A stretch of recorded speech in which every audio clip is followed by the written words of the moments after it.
What's going on, investors? In today's video, we're going to be going over the Bay Area real estate market update for April of 2022. If this is your first time on the channel, welcome. My name is Sean and I make real estate easy. So if you're interested in learning more about real estate investing strategies, then feel free to like the video and subscribe to the channel to see more videos just like this one. And this is your first time watching one of these market update videos, we're going to be going over the basic statistics that real estate agents use to determine the health of the market.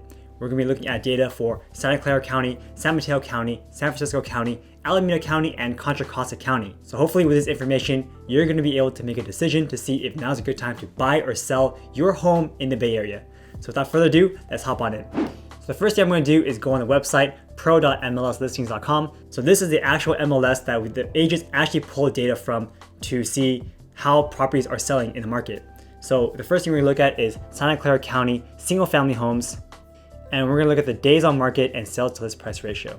So right here, we can see that for the past month, which is March, the average days on market was just 10 days. So that means that properties have been selling extremely quickly. If you guys are unfamiliar with what days on market means, that's the average time that it takes for a property to be listed on the market and then for a buyer to come and actually put an offer and get it accepted so the property now goes pending. 10 days is an extremely fast time, especially if you look at, normal statistics, right? In a normal market, it normally takes around 90 days for a property to go on the market and go pending. But now in the Bay Area, it's a very hot market. So within 10 days, you already have an offer. Now this other line, the skinny line here, that is the sales to list price ratio. That is an average of what the property actually sells for relative to the listing price. So in this case, we're at around 117%. So if you listed your property for $1 million, then on average, you should get 17% more than what you listed for, or in this case, it'll be picked up for $1.17 million. So that's a very healthy return. You put your property on the market and you get almost 20% extra on top of what you expected. So that's fantastic. And then again, as you can see from the trend here too, it looks like the number has been going up. So since September, that was kind of like the down. It just kept going up and up and up and up all throughout the winter months and early spring. All right, next we're gonna look at the months of inventory. So this statistic says if the market keeps selling at its current pace, given the current inventory, how long will it take for every home in the market to be completely sold out? So this is how much months of inventory they have.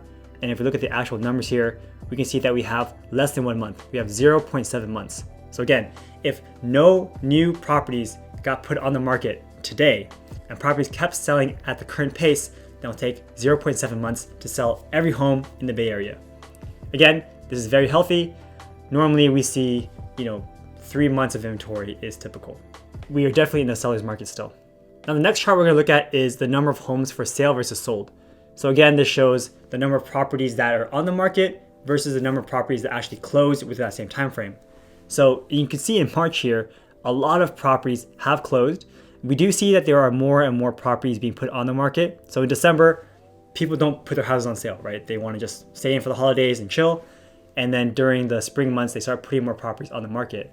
And in March, you can see that there are more properties on the market, but you also see a lot of closings. And the thing about closings though, is that your properties don't close until a month later. So all of these like green bars are actually properties that went pending in February. So we had like 900 properties. Like February was a crazy month, right? Everyone was trying to buy houses in the Bay Area, and I could see that they all closed in March. So now look at the sales prices, and we can see here that in March, the prices have increased. So it has been a nice steady upward trend for the sales prices in Santa Clara County. Again, this number is very high. We're at 2.25 million or something like that. And in April, the average looks like it's going down a little bit. But again, we are still in the early days of April. So as of this recording, this is like April 8th. So we don't have the full month's data set yet, but it is an upward trend. So the market in the Bay Area in Santa Clara County is still very hot. All right, now we're gonna look at the same data in Santa Clara County, but for the condos and townhouses. So this looks very interesting. It's a very straight shot upwards for the sales to this price ratio. And it looks like we're almost at 112%. Again, that means that if you listed your condo for $1 million, you get 1.12 on average. And it looks like your days on market have gone down. Again, this is a good sign, meaning that when condos get put on the market, they don't stay for 22 days anymore. They get picked up within 11 days. So again, very fantastic. Let's move on to months of inventory. Okay, looking at the data set for months of inventory, we can see that it is at 0.6 months. So again, very, very solid market for condos in Santa Clara County if you're a seller. All right, number of homes for sale versus sold. Again, another record-breaking month. When you have this dynamic where your quote-unquote green bars are much higher than your red bars, it shows that you are in a very competitive seller's market where properties are just being picked up and there's not enough inventory left behind.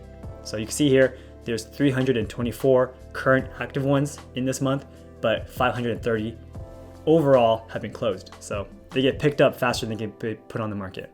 And your sales price over time looks like it's also trending upwards as well. We have just broken the 1 million mark. So here we're at around 1.1 million for the average condo in the Santa Clara County. All right, next up, let's look up San Mateo County single family homes. So here we have a little interesting one. It looks like it did increase by just a little bit, but it's around 115.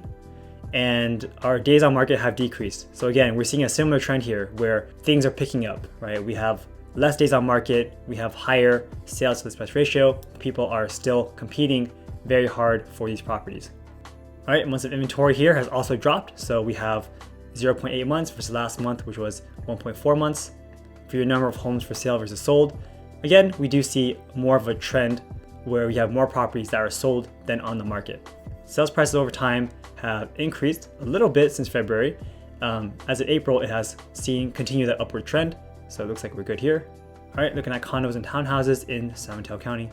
Looks like here, for the first time, we do see a little bit of a downward trend for the sales to list price ratio, but it is basically the same. You know, you're at 107.5, now maybe here you're at 107.4.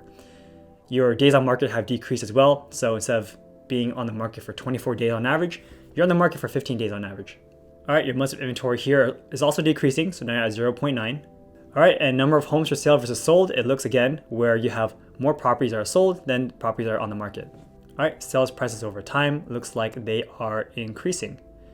Well, they went down a little bit from February. This one was a bit of a peak.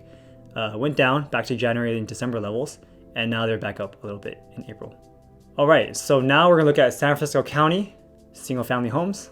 So San Francisco County, single family homes, looks like their sales to list price ratio has increased and their days on market have decreased. So we are seeing that they're no longer on the market for 36 days.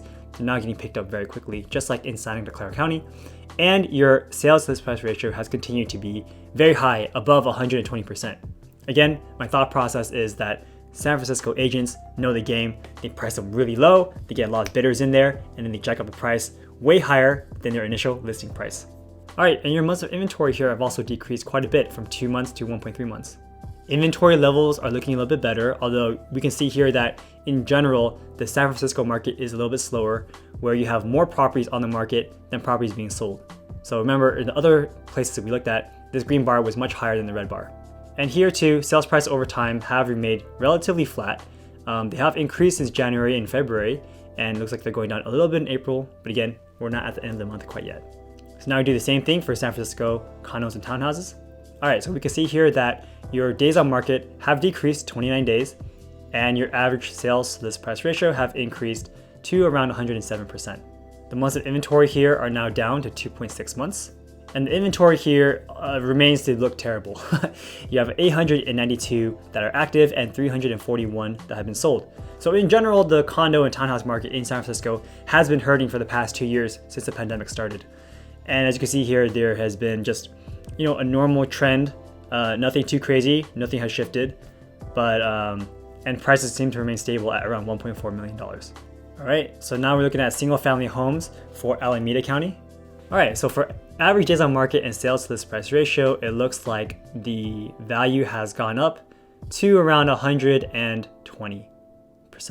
So that's very amazing. Your properties in Alameda County are getting picked up like hotcakes, and your days on market have decreased down to just 11 days.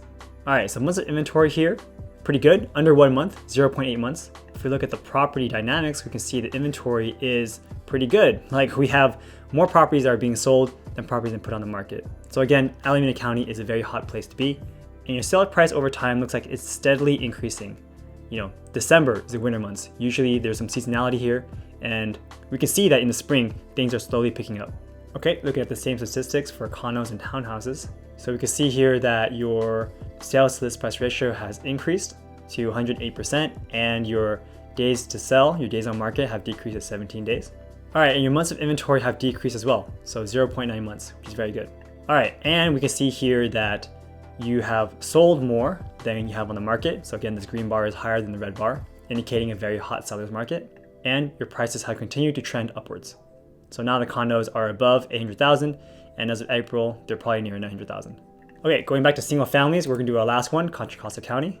So in Contra Costa County, the prices have continued to increase. Your sales to list price ratio is now at 111%, and your days on market are down to 12. All right, look at the months of inventory here as well. It looks like it's down to 0.6. All right, number of homes for sale versus sold. It looks like you have a lot of properties that were sold in February that now closed in March, and you have less inventory. So only 699 properties that are active. And you can see here that there's also that seasonality trend where it was going down a little bit till December and then started going back up during the spring. So now we're at above, around $1.3 million. All right, finally, condos and townhouses in Contra Costa County. Look at this nice swing to the moon, all the way up to 108%. And your days on market have decreased to 11 days. Your months of inventory have continued to decrease. We're at 0.6 months, which again is very solid. Your number of homes for sale versus sold. Again, you have way more properties that are sold than properties that are on the market. So there's just no inventory for even condos and townhouses in Contra Costa County. And again, your prices have continued to trend upwards since the winter time. So during spring, it just keeps going up. So this was the market update for April of 2022. Hope you guys all enjoyed this video, and let me know your thoughts on how everything has been shaking out. Has the market been acting according to your predictions? I want to know your thoughts down in the comment section below. So to me, this totally makes sense because during the spring months, the market is usually very, very, very hot. Now that being said, there are a lot of economic factors out there that are changing the way things are going to be playing out in the near future. But real estate tends to lag those indicators. So as an example, right now, interest rates have gone up a lot. So as a loan officer, my interest rates have gone from around 4% up to 6% and even 6.5%. So that's a 2% increase, which may not seem like a big deal, but that really affects affordability. Now again, these trickle effects won't affect many consumers for now, but down the road, you're gonna start to see some things slow down. And as an example, some flippers, they assume that the market is gonna continue going upwards. However, as the market starts to slow down, they're not gonna get as many offers, right? People aren't gonna be able to buy their flip projects because the interest rates have increased, their brokerage accounts have gone down because the stock market is going down. And so they're also gonna have buyer fatigue. They're gonna see this, how properties get snatched up all the time. They're gonna probably not be in the market anymore. So you're gonna have less demand. And less demand means that your sellers' prices are gonna go down. And eventually, that means that you could have a market softening. So that being said, I would just say that if you're gonna buy a house and you plan on holding onto it for a very long time, you're getting a 3rd-year fixed debt, go nuts. Buy your house, live in it. 10 years from now, the property will very likely appreciate. However, if you are getting into it in a speculative manner, where you think you're gonna buy it and sell it in a few months after flipping it, but the margins are very tight, you need to be very careful because of all these economic factors that have not hit the market yet. Generally, the springtime does really well, but by the time it hits fall, things have changed. So I just wanna say, be careful out there. The market is still very hot. If you are selling a home, now is an amazing time to sell a home. If you are looking to buy or sell a home in the Bay Area and you need a referral, feel free to contact me. I'll shoot you out to my favorite real estate agents who can help you with that request. And of course, if you are flipping a home and you do have amazing margins, but you need a hard money loan for your project, then feel free to contact me and I can give you a great hard money loan at amazing prices. You can find my contact information down in the link in the description below. So again, hope you guys all enjoyed this Bay Area real estate market update for April of 2022. If you enjoyed it, smash the like button. It helps the channel out a lot. Thanks again for watching, and I'll see you next time. Take care.